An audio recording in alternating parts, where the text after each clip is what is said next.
So this is episode 2 of the secondary test episode series of Best Pocket Series test episodes.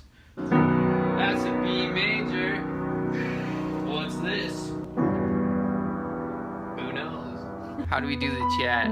I want to do a chat with everybody. We do musicals based on short stories that we've never read before. We do, yeah, what he said. So, the story, it's called Gifts in the Night by SurferSquid. With his orc-fanged mouth, Moore ripped the last piece of meat from the bone. The band had a successful hunt for dinner, and they'd just been paid for a job, so there was more than enough to go around. Times were good, he mused as he excused himself from the campfire. "Oi, lazy hide!" one of his brood shouted out as Moore turned to leave. "Retiring early again tonight. Soon you'll be spending all your time in the world of dreams instead of earning your keep." Several of the other orcs around the fire snickered. Irimic rolled her eyes, wrenching off another rib from their roast. She was tall and muscular. One of the orcs is a lady? Yeah, one of the ladies. Irimic is a lady. She was tall and muscular, her coarse gray hair cornrowed across her ash-dark scalp. She spun the bone like a knife and pointed it at Moore. "Or maybe you're sneaking off somewhere, eh?" Moore stopped, not turning fully around to face her. His pointed ears twitched slightly. He was glad his skin was the color of pond mud and the firelight couldn't quite reach his face, because his yellow eyes bugged for a moment at her words. The orc woman laughed, tearing off a bite of seared flesh. Like that would happen. There's nowhere interesting to go anyway. So what is she even saying in this? She's just talking shit to him? Yeah, basically, because she likes him. It's flirting. She's definitely flirting with him. This is okay. Yeah.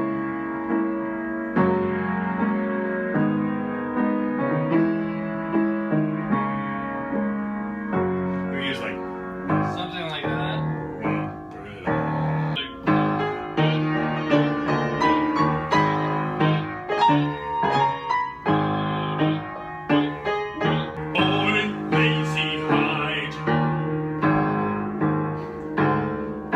Retiring again early tonight.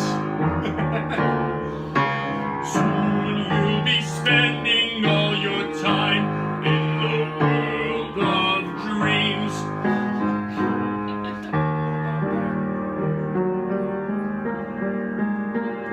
Oh, so maybe this is the girl. I think one of Lazy Hide is Irimic. That's shit. Yeah. Oh, Lazy Hide!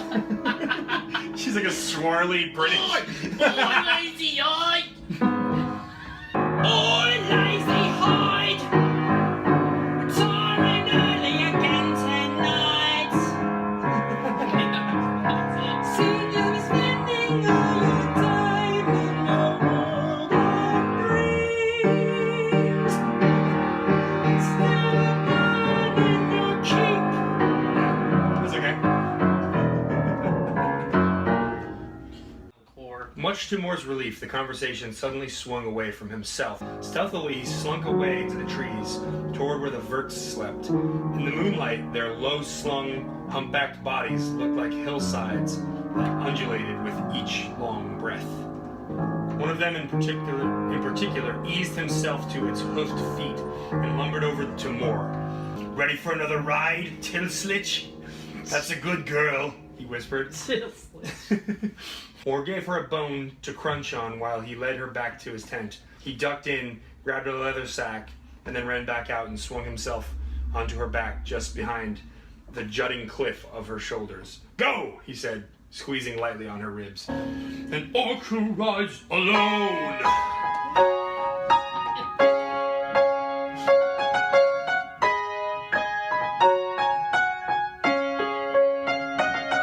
Most orcs, they ride with others, but I just ride alone on a Tillslitch. On a Verk, it's an animal and I named it Tillslitch.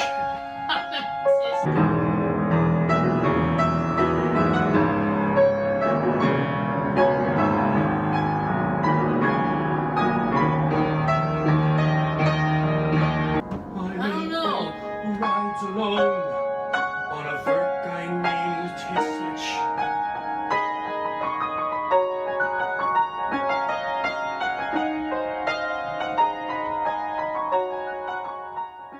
The bag at his back jangled as he clutched clumps of her thick mane. The moon was high in the sky when the Verk and the rider snaked down from a hillside and toward an aging manor with holes in the roof and vines rapidly overtaking the ancient stone. He left Tislich in the trees and stole across the stunted grass toward the building, aiming for a stone porch below the kitchen door, a ridiculously giddy grin on his face. He crouched down and placed his sack there. "Oi, brother!" Moore's stomach dropped. He turned to see Aramik standing just a few feet away, arms crossed as she regarded him in amusement. "What are you going to do all the way out over here this late in the night?" Aramik laughed and patted his broad shoulder. "You're too easy to track, my friend." "Strange place for you to be, brother, and a strange place to be leaving your gold. Is it for ghosts to guard?" What? The candle flickered to life in a second-floor window. Moore swallowed hard and a small silhouette popped up from behind the windowsill, and the light moved away and disappeared.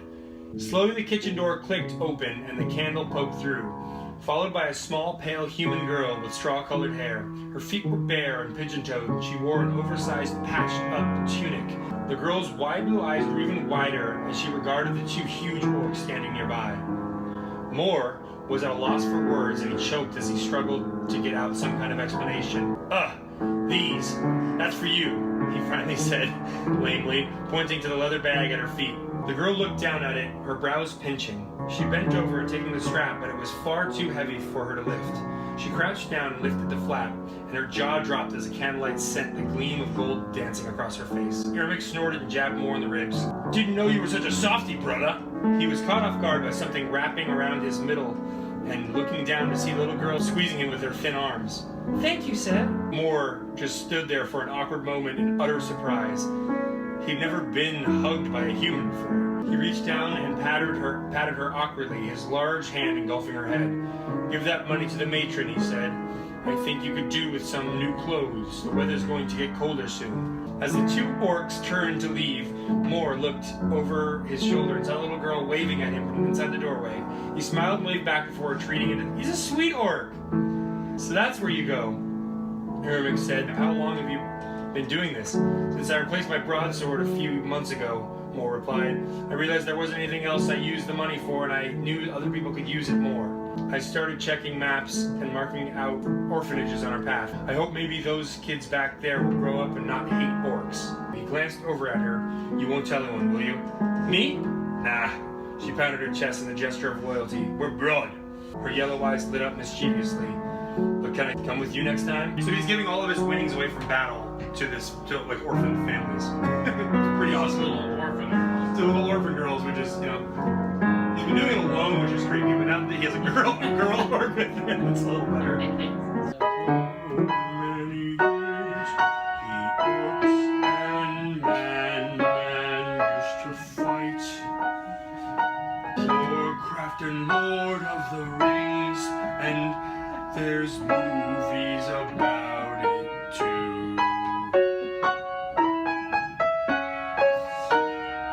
Conflict until we bring our loot to the little girl on the farm. Like, he's trying to heal the relationship because his orc daughter was maybe killed by humans, and instead of having revenge, he chose to be forgiving.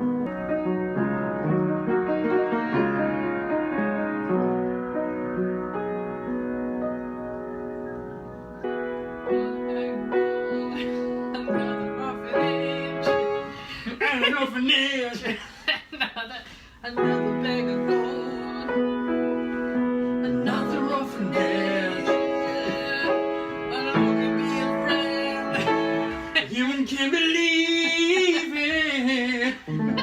Just keeps going into like ballad rock. Oh, it's just like sentimental, like.